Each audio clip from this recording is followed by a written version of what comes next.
Hello everyone, this is Zeke, back with another video. So last time I did that discussion about Sword and Shield, and during the research about the national decks and stuff like that, I stumbled upon some leaks that got confirmed by the E3 presentation.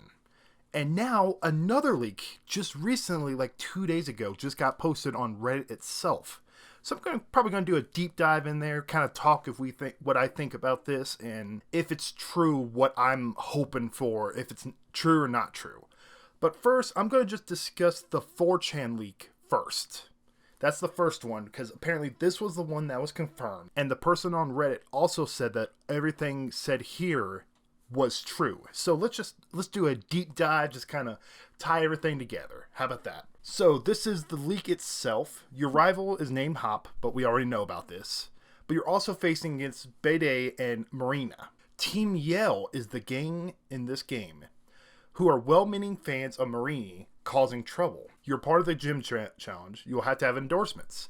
Basically, everything you see right here has been, for the most part, things that have already been confirmed. Like, for example, my favorite part is the whole Esternius is the evil legendary. The other legends will be wolves, who will either have a shield main or hold a sword like Great Wolf Sif, kind of like from Dark Souls. And that's exactly what we got. Other things, though, is pretty interesting, like this right here. Dynamaxing and Gigamaxing is the new dynamics that will supersize Pokemon in specific areas. That was a big thing they revealed in E3. Gigamaxing is different from Dynamaxing, as it will change what the Pokemon looks like. Meowth looks like a long cat, which could be Persian maybe, I don't know. Lapras gets a layer like musical bars on its shell. That's amazing. And musical notes. And Pikachu looks like the retro fat Pikachu. That's awesome. Sonia is, it basically gives a little bit details about the story. Like Sonia, the professor's assistant that everyone's going goo-goo for. She was the original rival of Leon. That makes sense. Two little chipmunk Pokemon, this is funny, will attack you if you shake berry trees for too long. And they even talked about the fourth gym, the fairy gym, led by an actress, Opal. I think that's how you say Opal? Yeah. There has already been a fairy type, so I don't know why they're saying it's the first fairy type in the game, but it also, we already knew about Milo before the game started. Nessa, that's another thing that's giving credibility to this leak itself. And then it has, you have to compete in gym challenges itself as well. Now, right at the bottom with this green portion right here, it also talks about that giant wild areas that we saw, which is really cool with the Pokemon wandering around and the Dynamaxing and the Gigamaxing, whatever, you know. That's also confirmed. What's not confirmed is the camping. And when they went on record to say that they have to put in a lot of animations for this game, this is what I'm thinking this might mean. You know, they're talking about it's a lot of work animating all these Pokemon. So, for example, if there's 500 Pokemon in this game, they have to do animations for 500 Pokemon in this camping minigame type thing. It's kind of like Pokemon and Mule. Pokemon will not walk beside you, which is okay. Now we go into the starter detail, which is pretty interesting stuff. Scorbunny will have fighting moves, but it's a pure fire. That is a typo. It's supposed to say fire, apparently. Someone else confirmed that. It becomes Reboots, but I don't remember the final evolution, except it looks like a fighter. It looks humanoid. Another thing I was hoping, though, is I've always hoped it was like a footballer type thing, you know, kind of like a soccer, football type player. Because it kind of has that look. It has that, like, Band-Aid over its nose type thing, but, you know, it could be a fighter. Who knows? It's interesting that it's a pure fire type. I'm not too sure if I believe that. I still think it's going to be a footballer, but who knows? Sobble becomes Sizzle, and then Inteleon, a chameleon with a spy theme, which that sounds amazing. And Grookey will end up as a giant gorilla that beats a wooden drum to attack, which is this is all interesting stuff. Grookey, I'm not too interested in that one.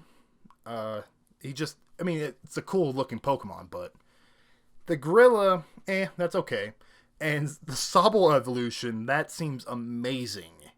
I've heard like spy or ninja been tossed around with what they think is going to be. And with a chameleon, that's all different things that could happen. So that was the 4chan leaks. Now, 2 days ago, posted on r/Pokemon on the Pokemon Reddit, 2 days ago, Leakitung, which is a really fitting name, posted this right here. A very close friend of mine has been working on Sword and Shield for a couple of years. After he finished his work on Ultra Sun and Ultra Moon and got switched to the new project. I haven't played the game myself, but he shared with me some confidential information. Way to go, dude! You're putting your friend at risk right here. If this is real, of course. Disclaimer: everything mentioned in that link that got posted in 4chan back in May 24th, 2019 is true. So I will not go over these points again. I'll cover either new information or some overlaps. Now you understand why I wanted to just disclose what the 4chan leak was saying. A lot of people are thinking the 4chan leak might have some credibility just because of the fact that some of the things that were revealed in the 4chan leak came true. I mean, sometimes that happens, leaks kind of come out like that. They were completely false, but they stumble upon a couple interesting ideas. So let's just dive into this and see what we can find. Then afterwards, I'm just going to go in and do my own thought process behind it. Like, what do I think? 96 new Pokemon, plus 19 Galar variants, plus 42 Gigamaxing forms. This is interesting information. The Galar variants are what they were talking about before, I think, or the Gigamax. That's the thing. They're saying the Gigamax were like the Lapras with the musical notes on his back. What is the Galar variants then? Are they just like kind of like in Sun and Moon, like those versions? Is that the case? Let's move on. Wooloo has 2 different evolution forms. They can be triggered depending on which weather you are at the moment you reach their evolution level. This is interesting. I've always hoped that Wooloo would be like a steel wool Pokemon. That would be super cool. Like it's actually steel wool, like a normal steel type. A lot of people are speculating it's like a chupacabra type thing. It's like a monster, like a wolf in sheep's clothing, which is also a really interesting idea. But let's move on. Exclusive for a starter's 3rd form will have a slight visual difference based on their gender. This does not affect gameplay. This is cool stuff. I love the gender differences. Here we're talking more about the camping. Camping can only be performed at the different wild areas. Will offer gameplay connectivity with the still-to-come Pokemon Sleep. Players can assign one of their Pokemon to the camping tent, which sends them to Pokemon Sleep. This is interesting stuff. It's saying like connectivity with Pokemon Sleep. This is information that's kind of giving me a little bit of credibility to this leak, but let's move on. It's also saying prove your chance to attack first in a few battles. Basically, you don't have to do it. It's like kind of like Pokemon Emil almost, I've noticed. And kind of gives you like a chance to like shrug off paralysis or crap like that. Eternatus, the 3rd legendary, will be revealed later in the game, and this encounter will occur in a raid boss format where players will require a Gigamax, their legendary, for the first time to be able to beat and capture Eternatus, saving him from the darkness. He does not have a Gigamax form. Time-limited raid boss events will be available in the game, where GameFreak provides unique encounters with some of the most popular Pokemon. That is kind of course, well, duh, they're reviewing these raids. They're going to be probably connected to the internet, so they're always going. Also, to talk about the 3rd legendary, that sounds like a pretty cool encounter. But let's just move on. There are 8 gyms in total, and they happen in a linear manner. Every badge the player collects is added to a new gold ring device that serves pretty much as a display of what player has earned thus far. Collecting all 8 badge forms a key made of the gold ring device that is used to access the Elite Four building at the north of Galar. Looking at the map, it kind of makes sense. I thought the very tip top was going to be the Elite Four. This key idea, this is pretty interesting. It comes into play later, so let's move on. After Elite Four, The players has to use their key one more time to get access to an elevator that leads to the champion, located at the top of the Crystal Tower. However, on the way to this elevator, the player is surprised by a pack of hyena-looking Pokemon that is running away from Team Yell. This encounter makes the player lose their gold ring device and all of its badges. Players has to head back to Professor Magnolian, is that how I say it? Magnolian Lab, to receive a new gold ring device and collect all badges all over again. The second time around, players can collect badges in any order. Gym Masters will be stronger and their Pokemon team composition is mostly new and or evolved Pokemon. I hope this is the case. This sounds like a really, really interesting kind of victory lap type thing where you have to redo all 8 gym battles.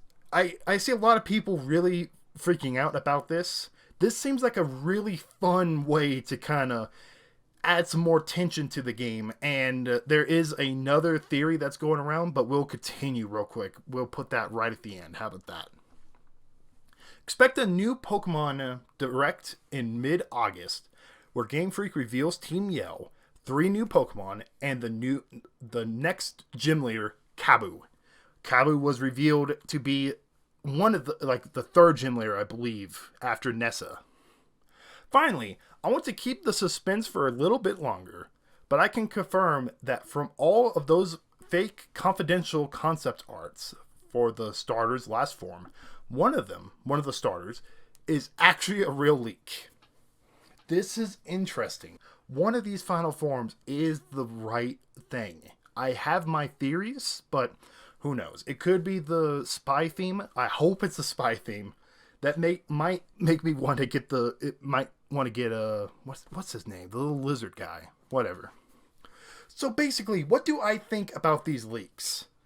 Honestly, I think they're a little too good to be true, especially there's one point that's really making me question it is a really close friend of mine.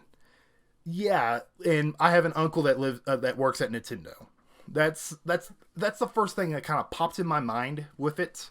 He doesn't make too bold of claims, though. You know, that's what's kind of giving this some credibility.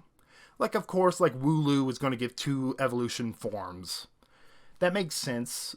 It's a good thing the weather. That also, we've seen that in the wild areas with like the Tyranitar trudging through the sandstorms and stuff like that. Who knows? That could be right. I can definitely see the camping really working with the tents and Pokemon Sleep. I forgot to talk about the breeding and egg hatching is connected with Pokemon Go, kind of like the incubators in there. And I don't know if there is no connectivity with like this game to Pokemon Go based on what I've heard, what I've seen.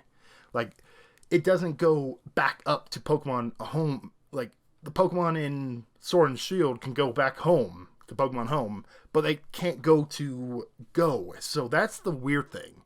Unless Pokemon Sleep is pretty much like part 2 of Pokemon Go, then that could kind of make sense, I guess. And I've seen, like, Team Yell, I hope that is real.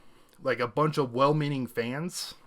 That sounds just so funny to me. With the whole, like, there's just, like, look at K-pop people. They're causing all kinds of problems just because they're big fans of them. It's not their fault. It's not the problems with the K-pop themselves. It's just the fans. I love that idea. And my personal theory that's going around is that Leon, that guy that never lost a battle, he is the main villain. That's what I'm thinking. Because it just so happens that you go up to fight the Elite Four champion and you lose your gold ring. That is really convenient. Like, of course, he wants to keep his winning streak, and he's afraid that the player character is going to beat him. So he makes Team Yell kind of cause some problems. But who knows? That's the end of these leaks and speculation, I guess. Honestly, I'm not too sure a lot of these are real. I feel as if the leaker did a pretty good job. What was it called? Leakitung himself. He did a pretty good job making a pretty believable leak. However, I don't think these are real. Just some of the things just kind of are not adding up to me. And some of them are kind of just, well, duh type things. Like, of course, there's probably going to be a direct in mid-August. They're going to hype up this game. But I honestly think they're going to probably do the same thing they did with Sun and Moon with, like on the Pokemon channel, release a couple of the new Pokemon just like that. And they didn't talk about that. And a lot of the story information, I don't know how a person at GameFreak that doesn't have, like, the clearance, like, he didn't talk about his friend's position, maybe to, like, protect the friend's identity, but it seems like he knows too much, you know, it kind of, that's how I'm feeling about it. I don't think this is, like, something about this is not adding up. But what do y'all think? Let me know in the comments, do you think these leaks are real, or do you think they're bunk? And let's just pretend they're real. What in here makes you want to, okay, what in here, in these leaks, make you hope they're real? Like, what are you looking forward to the most? For me, once again, it's that, like, kind of victory lap against all the gym leaders again. Anyway, thank y'all so much for watching this video. I hope you enjoyed. Please let me know in the comments what you think and if you think this is real or not. Also, check out my Twitter, @ZYoshiman. And, yeah, thank you so much. All the links of this thing are down in the description as well, so you can peek at it, look around, and stuff like that. Anyway, thank you so much for watching. I'll see you next time.